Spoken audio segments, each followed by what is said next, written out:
आइए आज टेक्नोलॉजी के एक बहुत बड़े सवाल पर बात करते हैं, बिटकॉइन की जबरदस्त एनर्जी खपत।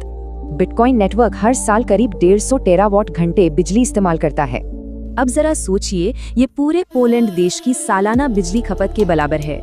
लेकिन इतनी पावर के बावजूद भी ये वीजा के मुकाबले बहुत ही कम ट्रांजैक्शंस प्रोसेस करता है। तो सवाल यही उठता है, क्या ये सरासर बर्बादी है या एक जरूरी कीमत? इसे समझने के लिए पहले ब्लॉकचेन को जानना जरूरी है। ये एक तरह का डिजिटल बही खाता है। बिटकॉइन की सिक्योरिटी और transactions proof of work mining से होती है, जिसमें खूब एनर्जी लगती है। ये ग्लोबल कंपटीशन जैसा है। माइनर्स एक मुश्किल पहेली सुलझाने की रेस लगाते हैं। और मजे की बात ये है कि इस पहेली को जानबूझकर मुश्किल और इनएफिशिएंट बनाया गया है। यही बर्बादी असल में बिटकॉइन का सिक्योरिटी फीचर है।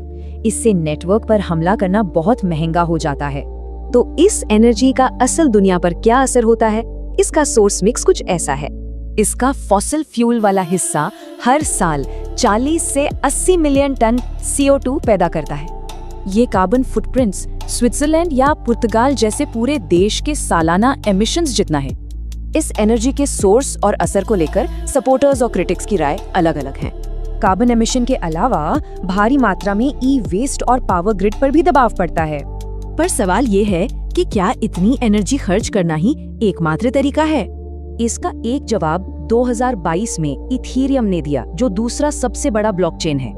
नतीजा, इसकी एनर्जी खपत में 99.95% की जबरदस्त गिरावट आई। इन्होंने प्रूफ ऑफ वर्क की जगह एक कम एनर्जी वाली प्रूफ ऑफ स्टेक सिस्टम को अपनाया। और इससे ये साबित हो गया कि ज्यादा एनर्जी का इस्तेमाल एक डिजाइन चॉइस है, कोई मजबूरी नहीं। तो हम वापस बिटकॉइन पर आते हैं। क्या इसकी एनर्जी खपत एक सही सौदा है? तो मुद्दा इसकी भारी कीमत और इसके बदले मिलने वाले यूनिक वैल्यू का है। जैसे अस्थिर करेंसी वाले देशों में बिना रोक टोक वाली ऐसी संपत्ति की बहुत वैल्यू है।